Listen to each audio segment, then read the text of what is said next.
guys, welcome back to the lab. It's Danye And I'm Cabria. So we actually got some questions in from people, and we thought that this would be a good idea and a good topic for the show.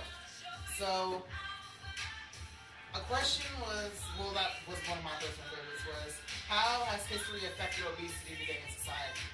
So, and they also said, what things can we do, or how can we affect change, and what's the plans that we can do to affect it?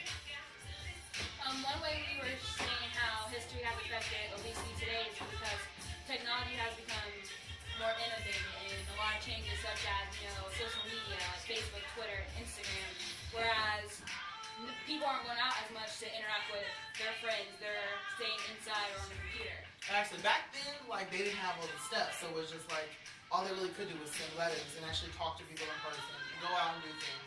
Now you got video games and stuff like that that just keep people inside and not actually giving them to actually want to go outside and do something. So we were actually thinking that maybe, and rather than just blaming businesses and restaurants and just everything around you, you have to have accountability for yourself and say, sometimes this is not the business's fault. Maybe it's also my fault because I'm not going out and I'm not changing the way I am. Because, I mean, you can't blame McDonald's because you went in the drive-thru and bought a Big Mac. I mean, I don't understand. Our next topic was a lot of places now use drive-thrus, such as banks or pharmacies or a lot of restaurants. Exactly. And we were saying you can't take drive-thrus out of everywhere because they are useful in banks and pharmacies. And they're more efficient. More efficient and better for people who actually can't. But as for a restaurant, everyone shouldn't need a drive-thru. Some people can actually get out of their car to access their food because that just takes one step away. They're just able to just order whatever they want without even moving from their car. Exactly. So we were also thinking that. Well, anyways, another thing is that with a drive-thru, if you are going to have a drive-thru, you put nutrition facts on the drive-thru menu next to food items that people are purchasing, or their calorie intake, or carbs, stuff like that, to at least let them know what they're aware of that they're putting in their bodies. Exactly. So I was thinking that we could actually have like community centers, but rather than just having regular community centers where people can go and take classes, you can have like places with gyms and courts and pools. And like we were talking earlier, and maybe we thought that we could have free admissions for high school students or students in general with IDs. And then when you get to a certain age, you have to pay a minimum, I think, $5. Because that way you're still trying to be efficient and you're trying to be healthy, but that way it's not really a strain on everyone else because you're not going broke trying to go give them treadmill, you know? And I mean, how many young kids do you know that can actually get $5 and $10 just to go play Exactly. I wasn't basketball? $12. I wasn't at 12 years old with a job. Asking for money. I couldn't have money. Exactly. I just want to go work out and shoot a basketball, you know? The next thing we were talking about is grocery stores on different sides of town. Like a family that grew up on the south side compared to a family that lives on the north side. When you go to a south side grocery store, you see that prices are extremely high, which is even worse because if healthier foods are more expensive, no one's going to buy them. But if you go to the north side and they're cheaper, more people buy them there, which is, it's not fair. So they should have more fluctuating prices based on locations and the ethnicity of that culture. I lived through what he was saying. We could have, but like, instead of grocery stores, like having different prices on different sides of town or something. Like, because we understand, like, businesses don't always associate with each other, and that's more, and some are franchise, and prices aren't always the same. But if you have prices that are closer together, it takes a less strain on people having to take a commute to go to different places. So it actually gives people a reason to actually want to buy healthier foods if the prices weren't so high in certain locations.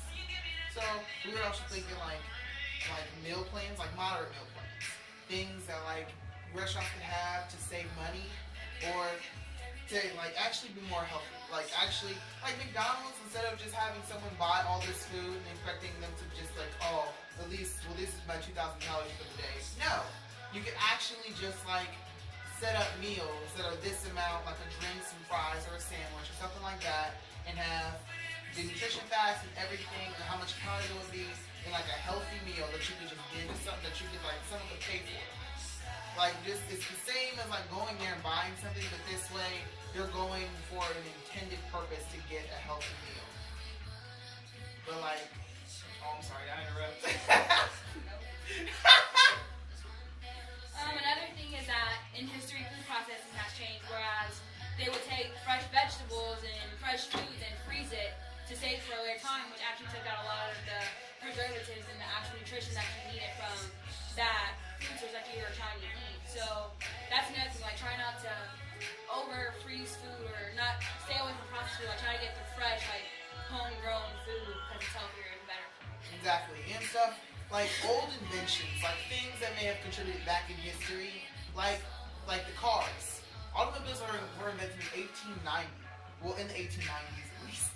But that being said, they started being more efficient, and that's a good thing because technology is good for society. But the fact is, now that you have cars, it's giving people a reason not to get out and walk. Because now it's like they just want to go up to Walgreens up the street or go around the corner to go to their friend's house. Why do you have to drive? Like you can walk over there. That's what people usually do back then. So it makes it ridiculous that people are being so lazy and careless with their lives because, well, now they can because they have cars. But sooner or later, gas prices are going to start getting higher. So what are you going to do then? Like personally, like my cousin, like she is a health nut, honestly, and she like rides her bike everywhere, to her job, to her house, to stores and stuff. Even in the snow? Yeah, she was literally riding her bike. Like, she's a courier, so she would actually go to her job, and like they would give her a car that she could take around, like to pass away. Wow. so she could like give like people their like samples and blood and stuff. So with that, she would like go from her house on a bike and drive right to her job, which was at the hospital, and she lives over here. So she would ride from her house to her job on the bike, and then just start driving for work.